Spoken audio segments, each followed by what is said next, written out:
It was pretty much all of the above. I mean, to get a call and be invited to join the Marvel universe is a kind of good day. For me, I just couldn't imagine such a thing might happen. So it was a great laugh when that call came in. And then the Ancient One was irresistible to me. I didn't know DoctorStrange. I didn't know those comics. But the way it was described to me very simply was just tantalizing, and yeah, I couldn't say no to this one.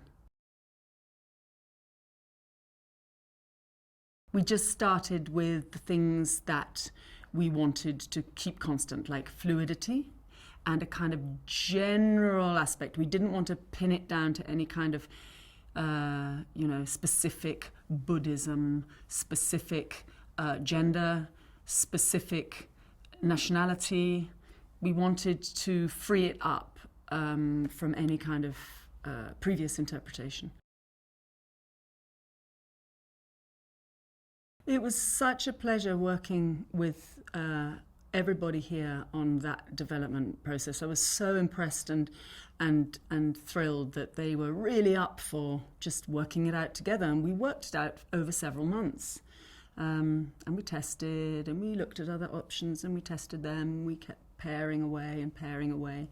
And as I say, with the Ancient One, we wanted to go for something very fluid, very sort of non-specific and pure and ageless. And that doesn't mean either young or old. It just means ageless. And it doesn't mean either male or female. It just means kind of gender-free. And so we ended up going for something pretty raw and simple and modern and kind of ancient.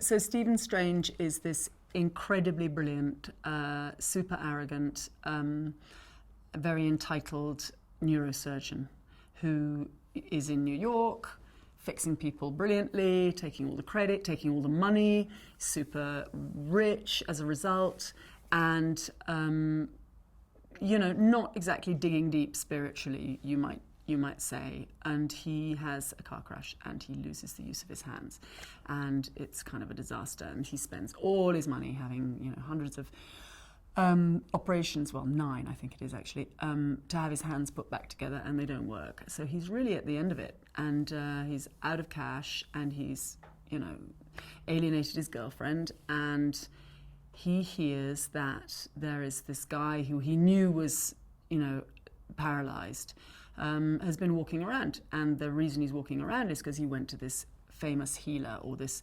arcane, maybe not so much famous as this legendary. Some people know about healer in this place called Kamartaj in Kathmandu. And so he basically spends his last pennies on a ticket and goes to Nepal and finds the Ancient One, who is not at all what he expected. I think they're always casting kind of rocking people, to be honest. I think, I don't think this is, I think we're just, lucky to be the next band on the roster. But it is a great band to be a part of, and they're all great. And I think we're all so psyched to be a part of it. That makes such a difference, it's a thrill. And we all keep pinching ourselves and each other and going, isn't this fun?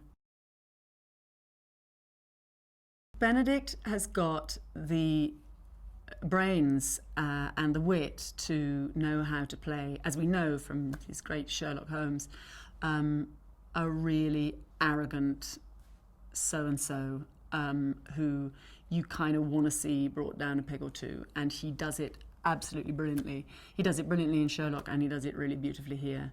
And I think he really relished that, because Strange does dig deeper than Sherlock has to, and he has